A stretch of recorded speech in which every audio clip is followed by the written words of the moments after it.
Hello दोस्तों, मैं हूं जगदीश जोशी।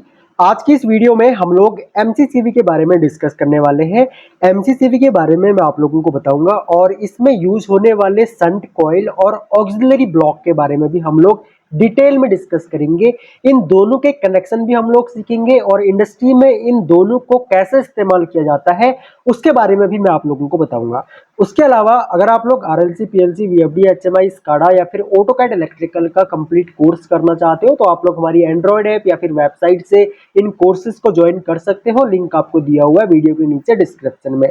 तो देखो, इंडस्ट्री में हम लोग अपने इलेक्ट्रिकल मशीन्स को प्रोटेक्ट करने के लिए कुछ प्रोटेक्टिव डिवाइसेस का इस्तेमाल करते हैं। ओके, ये जो प्रोटेक्टिव डिवाइसेस जो होती है हमारी, वो हमारी एमसीवी हो सकती है, एमपीसीवी हो सकती है, एमसीसीवी हो सकती है।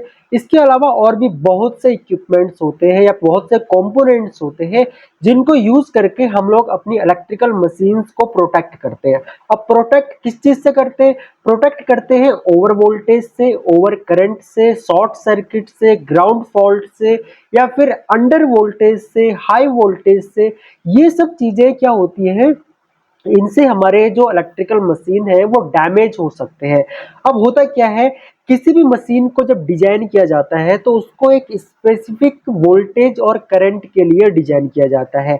अगर मान के चलो कोई मशीन हमारी 415 वोल्ट पे काम करेगी और वो मैक्सिमम अगर 2 एचपी की मोटर है तो मान के चलो कि वो आपका लगभग 3 एम्पियर के आसपास करंट लेगी। तो अगर वो मोटर मान के चलो किसी रीजन की वजह से अगर 2 से 4 या 5 6 एम्पियर करंट लेने लगे तो उस केस में क्या होगा, उस मोटर की जो कॉइल है अंदर वो डैमेज हो सकती है।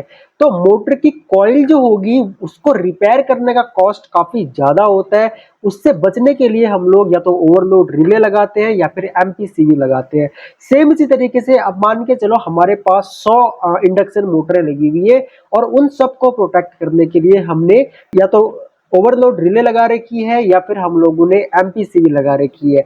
अब इन सभी को प्रोटेक्ट करने के लिए हम लोग क्या काम करते हैं, हम हमारा जो एलटी पैनल होता है या फिर जो हमारा डिस्ट्रीब्यूशन पैनल होता है वहां पे हम एक तो एमसीवी लगा के रखते हैं, दूसरा हम लोग एमसीसीवी लगा के रखते हैं। तो यहाँ पे ये एमसीसीवी है और इस एमसीसीवी की जो रेटिंग है वो 63 से लेकर के 160 एम्पियर है। और जो एमसीवी होती है, एमसीवी आपकी मैक्सिमम 63 एम्पियर और 100 एम्पियर की भी आती है। तो 63 एम्पियर मैक्सिमम हम लोग यूज करते हैं इंडस्ट्री में और उससे ऊपर अगर हमारा लोड जा रहा है तो वहां पे हम लोग यूज करते हैं एमसीसीवी। जो एमसीवी होती है, एमसीवी से कुछ एक्स्ट्रा प्रोटेक्शन हमको एमसीसीवी से मिल जाता है। अब यहाँ पे एमसीसीवी में हमको दो ऑप्शंस और मिल जाते हैं कि हम एमसीसीवी में एक तो शंट रिलीज कॉइल लगा सकते हैं, दूसरा हम लोग यहाँ पे ऑक्सिलरी ब्लॉक लगा सकते हैं। अब मैं एक काम करता हूँ, सबसे पहले तो इसका यहाँ पे कवर ओपन कर लेता हूँ। उससे पहले ये जो एमसीसीवी है हम लोगों के पास, इसमें हम लोग क्या काम कर सकते हैं, हम 63 एम्पियर से लेकर के 160 एम्पियर, जैसे कि हम ओवरलोड रिले या एमपीसीवी में करते हैं ना, हम लोग लोड सेट कर सकते हैं। सेम इसी तरीके से हम अपने लोड के अकॉर्डिंग इसकी भी रेंज को सेट कर सकते हैं। मान के चलो मेरा लोड जो है वो 100 एम्पियर है और यहाँ पे ये जो ट्रिप होगा ये ओवरलोड की कंडीशन में 160 एम्पियर से ज्यादा अगर लोड जाएगा तब जाकर के ये ट्रिप होगा। लेकिन मेरा लोड ही अगर 100 एम्पियर के आसपास है तो उस केस में मैं क्या काम करूंगा, मैं इसको एडजस्ट कर सकता हूँ लगभग 115 या लगभग 110 या 115 एम्पियर के आसपास, अगर मेरा मैक्सिमम जर्क लोड ही अगर 100 एम्पियर है तो ठीक है। तो उस केस में हम लोग क्या काम कर सकते हैं, इसको 110 या 115 वोल्ट एम्पियर के आसपास हम लोग इसको सेट कर सकते हैं। अब इसको 160 एम्पियर पे हम लोग नहीं रखेंगे क्योंकि ये बहुत ज्यादा हो जाता है और 160 एम्पियर के बाद जाकर के ट्रिप होगा। अगर मैं इसको 110 एम्पियर के आसपास यहाँ से कर दूंगा तो उस केस में क्या होगा, जैसे ही 110 एम्पियर से क्रॉस अगर वो लोड होगा तो उस केस में तुरंत ये ट्रिप हो जाएगा। ट्रिप करने के लिए अब इसको एक तो आप लोग यहाँ से टेस्ट कर सकते हो, ठीक है। इस तरीके से इस ट्रिप के यहाँ पे पुश बटन दे रखा है ना, इसको आप पुश करके इसको ट्रिप कर सकते हो। उसके बाद इसको वापस से रीसेट करने के लिए पहले हमें इसको 0 पे लाना पड़ता है, ऑफ करना पड़ता है, उसके बाद इसको वापस से ऑन करना पड़ता है। अब हम लोग एक काम करते हैं, इसका कवर खोलते हैं और इसकी जो ये शंट रिलीज कॉइल है और इसका ऑक्सिलरी कॉन्टैक्ट जो है इनको हम लोग एक बार समझ लेते हैं। अब यहाँ पे देखो मैंने इसका कवर ओपन कर दिया है। अब यहाँ पे देखो ये जो राइट साइड में ये लगा हुआ है ना, ये इसका शंट रिलीज कॉइल है। यहाँ पे इसकी कॉइल भी बनी हुई है, डायग्राम बना हुआ है और ये एसी 230 वोल्ट पे काम करेगा। अब ये क्या काम करता है, ये आपके एमसीसीवी को आप अगर मान लो किसी इमरजेंसी के केस में इसको अगर ट्रिप करवाना चाहते हो तो आप लोग इसको ट्रिप कर सकते हो। अब होता क्या है कि एमसीसीवी जो होती है हमारी, वो इलेक्ट्रिकल पैनल के अंदर लगी हुई होती है, या तो कभी इलेक्ट्रिकल जो हमारे डिस्ट्रीब्यूशन पैनल होते हैं उनके अंदर लगी हुई होती है, और डिस्ट्रीब्यूशन पैनल कई बार क्या होते हैं काफी दूर होते हैं, या फिर एलटी पैनल की अगर मैं बात करूं तो एलटी पैनल में भी वो पैनल रूम के अंदर होते हैं। अगर हम लोगों को इमरजेंसी के केस में एलटी पैनल या डिस्ट्रीब्यूशन पैनल में कभी आग लग जाए या फिर कोई भी इमरजेंसी अगर हो जाए, ठीक है, उस केस में अगर मुझे मान के चलो इस एमसीसीवी को ऑफ करना है, ट्रिप करना है बिना पैनल रूम तक गए हुए, तो हम लोग क्या काम कर सकते हैं, यहाँ से हम लोग एक वायर ले करके, मैं आपको करके दिखाऊंगा वो सब, ले करके हम लोग कहीं दूर से इस एमसीसीवी को ट्रिप करवा सकते हैं। वो कैसे करवाएंगे वो भी मैं आगे चल करके आपको भी दिखाऊंगा।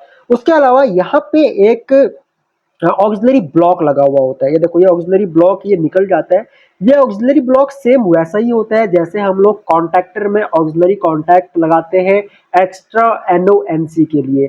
सेम अगर आपको अपनी एमसीसीवी से एक्स्ट्रा एनओ या एनसी कॉन्टैक्ट चाहिए ताकि आप लोग कंट्रोल कर सको, मान के चलो ये ट्रिप होती है और यहाँ पे क्योंकि 3 वायर दिए हुए हैं, इन 3 वायरों में एक आपको मिलेगा कॉमन, एक आपको मिलेगा एनओ और एक आपको मिलेगा एनसी। अब आप लोग कॉमन पे सप्लाई देके एनओ और एनसी अपने अकॉर्डिंग आप लोग इनकी कंट्रोलिंग कर सकते हो। जब आपका एमसीसीवी ऑन हो तो आपको बाहर मान लो कंट्रोल रूम के बाहर कोई इंडिकेशन चाहिए हो वो आप लोग ले सकते हो, या फिर ऑफ के कंडीशन में कोई इंडिकेशन चाहिए हो तो वो भी आप लोग यहाँ पे ले सकते हो। मैं इसको यहाँ पे लगा देता हूँ, ठीक है, ये इजीली इस तरीके से यहाँ पे लग जाएगा। यहाँ पे इसके साइड में डायग्राम भी दिया हुआ है इन लोगों ने, ठीक है, ऑक्सिलरी कॉन्टैक्ट का यहाँ पे डायग्राम दिया हुआ है। यहाँ पे F11 जो है वो कॉमन है, F12 जो है वो एनसी है और F14 जो है वो इसका एनओ है। और यहाँ पे फेरुल नंबर लगे हुए हैं, ठीक है, यहाँ पे नंबरिंग करी हुई है तो आप लोग आसानी से कर सकते हो, ठीक है। अब ये तो एक चाइनीज ब्रांड है, आप चाहे स्नाइडर, सीमेंस या फिर एलएनटी किसी भी ब्रांड की अगर एमसीसीवी देखते हो तो उसमें लगभग सेम ही इनका जो कंस्ट्रक्शन और वर्किंग जो होता है वो सेम होता है। अब मैं आप लोगों को एक बार इस सन रिलीज कॉइल के कनेक्शन करके दिखा देता हूँ, उसके बाद मैं दिखाता हूँ आपको कि ये किस तरीके से काम करता है। अब यहाँ पे देखो मैंने इसके कनेक्शन कर दिए हैं, मैं इसको थोड़ा सा साइड में रखता हूँ। जो ऑक्सिलरी कॉन्टैक्ट है उसका कनेक्शन तो सिंपल है, आप लोग कॉमन पे सप्लाई दोगे तो एनओएनसी से आपको सप्लाई मिल जाएगी जब ये ऑन या ऑफ होगा उसके अकॉर्डिंग, ठीक है। ये हम लोगों ने यहाँ पे एक एनसी पुश बटन लिया हुआ है और इसके पीछे जो मैंने एलिमेंट यूज किया हुआ है वो एक एनओ एलिमेंट यूज किया हुआ है। मैं एक काम करता हूँ, इसको ऑन करता हूँ। अब देखना अभी मेरी एमसीसीवी जो है वो अभी ऑन है, ठीक है। अब मान के चलो कोई भी इमरजेंसी की कंडीशन आती है और उस टाइम पे अगर मुझे इसको ऑफ करना है तो मैं कैसे करूंगा, जैसे ही कोई भी इमरजेंसी की कंडीशन आती है तो जैसे मैं इसको प्रेस करूंगा इस एनसी पुश बटन को तो ये जो मेरी एमसीसीवी है वो तुरंत यहाँ पे ट्रिप हो जाएगी। अब वापस से इसको ऑन करने के लिए हमको पहले इसे, अगर यहाँ से ऑन करोगे तो ये ऑन नहीं होगा, पहले इसको रीसेट करना पड़ेगा, ठीक है, 0 पे लाना पड़ेगा, यहाँ पे ऑफ लिखा हुआ आएगा, उसके बाद आपको इसे ऑन करना पड़ेगा, ठीक है। वापस से अगर मान के चलो इसको ट्रिप करवाना हो तो वापस से हम लोग इसको इस तरीके से ट्रिप करवा सकते हैं।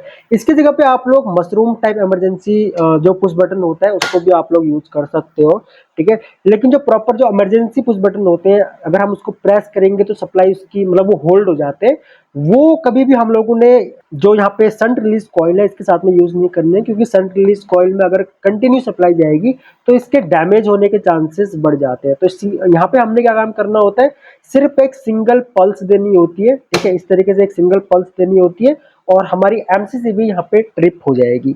आई होप कि आप लोगों को समझ में आया होगा कैसे एमसीसीवी काम करती है। मेन टॉपिक हमारा ऑक्सिलरी कॉन्टैक्ट और सन रिलीज कॉइल था। आई होप कि आप लोगों को ये समझ में आया होगा। बाकी इस टॉपिक से रिलेटेड कोई भी डाउट हो अगर आप लोगों का तो आप लोग वीडियो के नीचे कमेंट कर सकते हो, मैं आपके सारे कमेंट्स पढ़ता हूँ। और अगर आप लोग चैनल पे न्यू हो तो चैनल को सब्सक्राइब कर लेना, बगल में जो बेल आइकन है उसको भी ऑन कर लेना ताकि आपको हमारी सभी न्यू वीडियोस का नोटिफिकेशन रेगुलर बेसिस पे मिलता रहे। सो इस वीडियो लेक्चर में इतना ही गाइस, थैंक्स फॉर वॉचिंग, मिलते हैं अपने नेक्स्ट वीडियो लेक्चर में।